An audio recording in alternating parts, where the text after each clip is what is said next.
guys, this is gonna be my first narration of this channel, so hope you guys enjoy.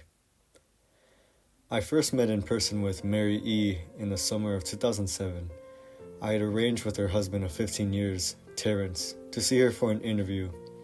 Mary had initially agreed, since I was not a newsman, but rather an amateur writer, gathering information for a few early college assignments and, if all went according to plan, some pieces of fiction.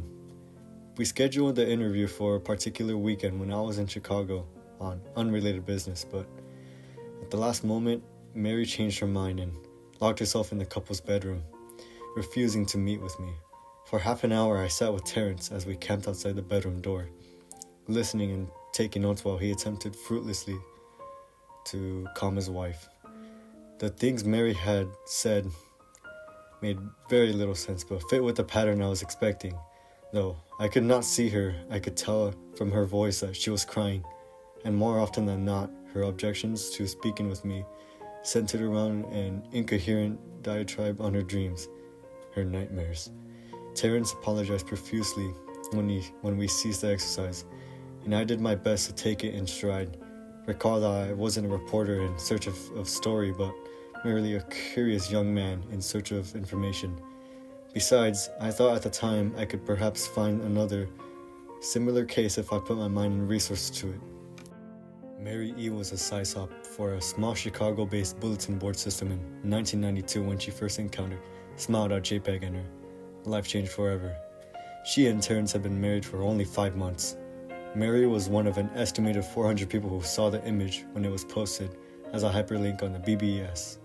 Though she is the only one who has spoken openly about the experience, the rest have remained anonymous, or are perhaps dead.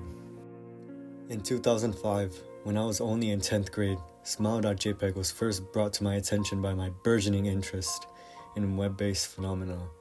Mary was a most often cited victim of what is sometimes referred to as Smile.dog. The being Smile.jpg is reputed to display.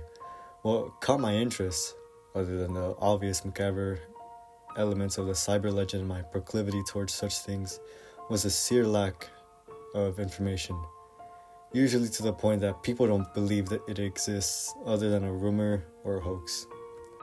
It is unique because, though the entire phenomenon centers on a picture file, that file is nowhere to be found on the internet.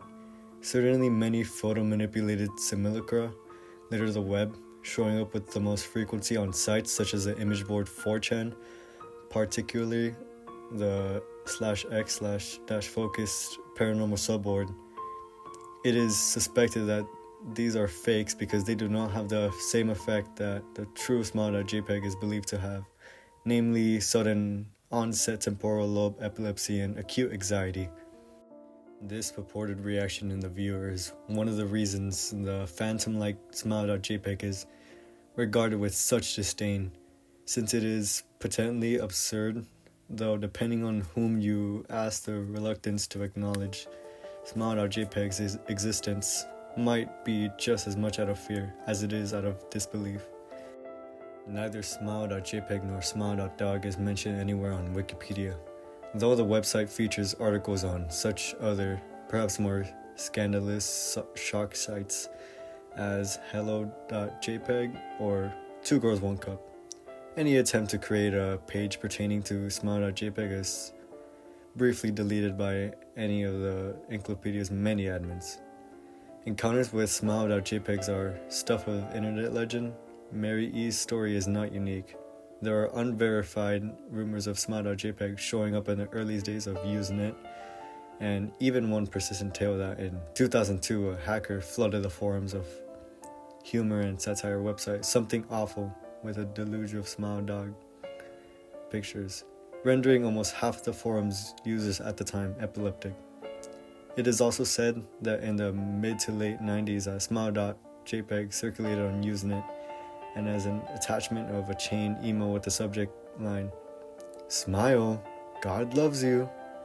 Yet despite the huge exposure these stunts would generate, there are very few people who admit to having experienced any of them, and no trace of the file or any link have ever been discovered.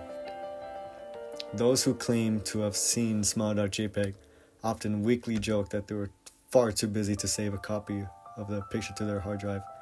However, all alleged victims offer the same description of the photo.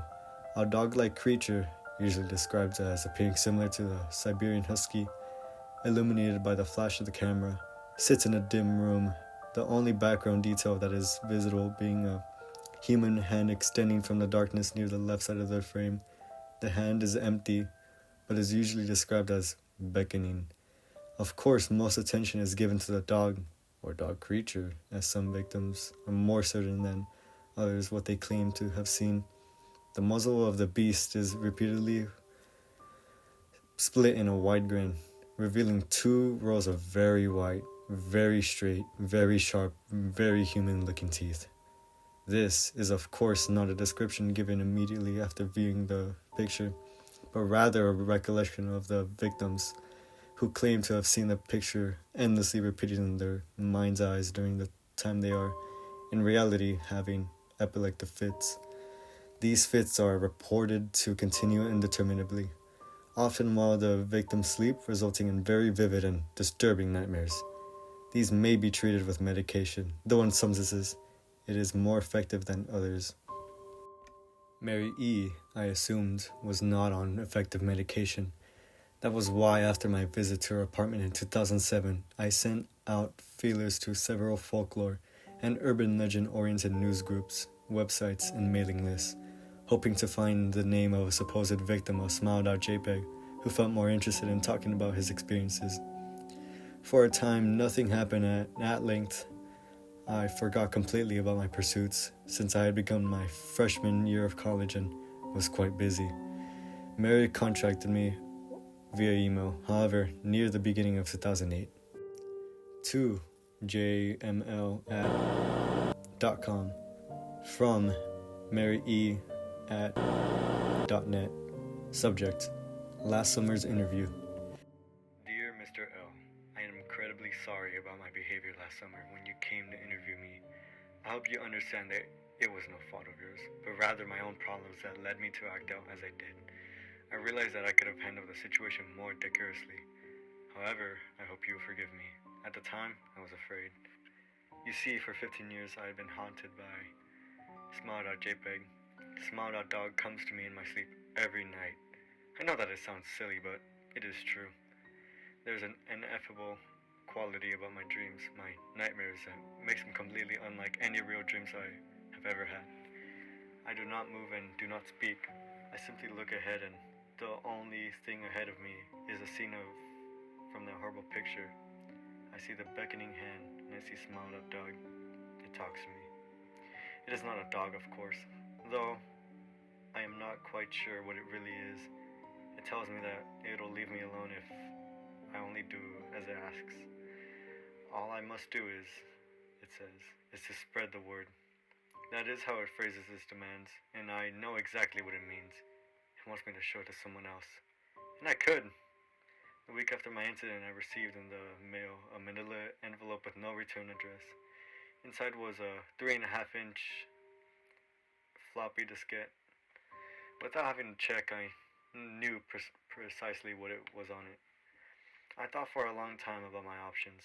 I could show it to a stranger, a coworker. I could even show it to Terrence, as much as the idea disgusted me. And what would happen then? Oh, Smile.dog kept its words. I could sleep. Yet if it lied, what would I do? And who was to say something worse would not come for me if I did as the creature asks? So I did nothing for 15 years. And though I kept the diskette hidden amongst my things, every night for 15 years, Smile.dog has come to me in my sleep and demanded that I spread the word. For 15 years I have stood strong, though there have been hard times.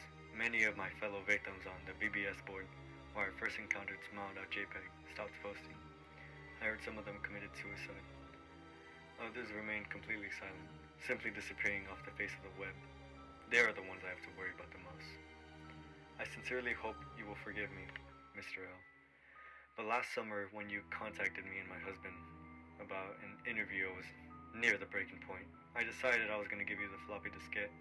I did not care if Smile.dog was lying or not. I wanted it to end.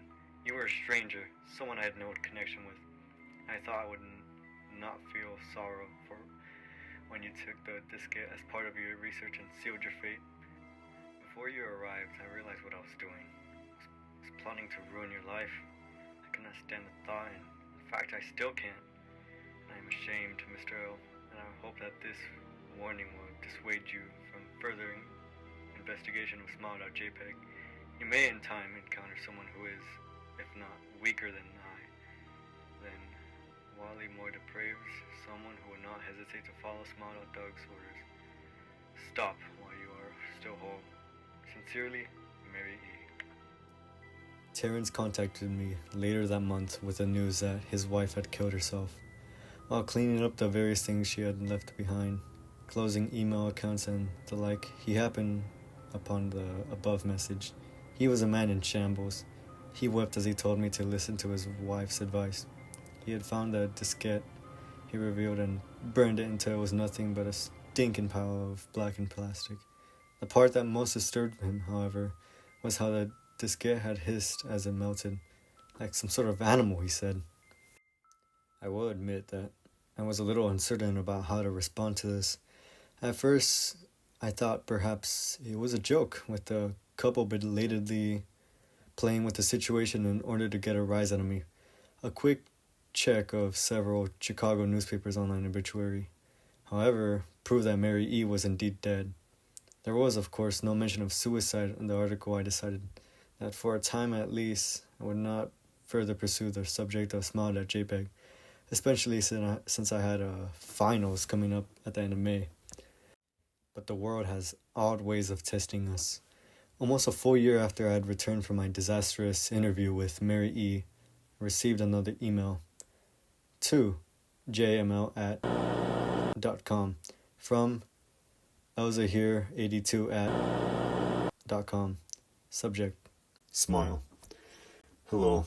I found your email address through a mailing list. Your profile said that you were interested in Smile.dog. I saw it. It is not as bad as everyone says. I have sent it to you. Just spreading the word. The final line chilled me to my bone. According to my email client, there was one file attachment called, naturally, Smile.jpg. I considered downloading it for some time. It was most likely a fake, I had imagined. And even if it wasn't, I was never wildly convinced of Smile.jpg's peculiar powers. Mary E.'s account had shaken me, yes, but she was probably mentally unbalanced anyway. After all, how could a simple image do what Smile.jpg was said to accomplish? What sort of creature was it that could break one's mind with only the power of the eye? And if such things were patently absurd, then why did the legend exist at all? If I downloaded the image, if I looked at it, and if Mary turned out to be correct, if Smile.dog came to me in my dreams demanding I spread the word, what would I do when I lived my life as Mary had, fighting against the urge to give in until I died? Or would I simply spread the word, eager to be put at rest? And if I chose the latter route, how could I do it? Who would I burden in turn? If I went through with my earlier intention to write a short article about Smile.jpg, I decided I could attach it as evidence, and anyone who read the article, anyone who took interest, would be affected, and even assuming the Smile.jpg attached to the email was genuine, would I be capricious enough to save myself in that manner? Could I spread the word? Yes, I could. Hey guys, hope you liked that narration of this classic creepypasta. Make sure to like and subscribe for more content, or dislike so that it can tell me that I need to do better. See you guys and have a wonderful day. You're doing great.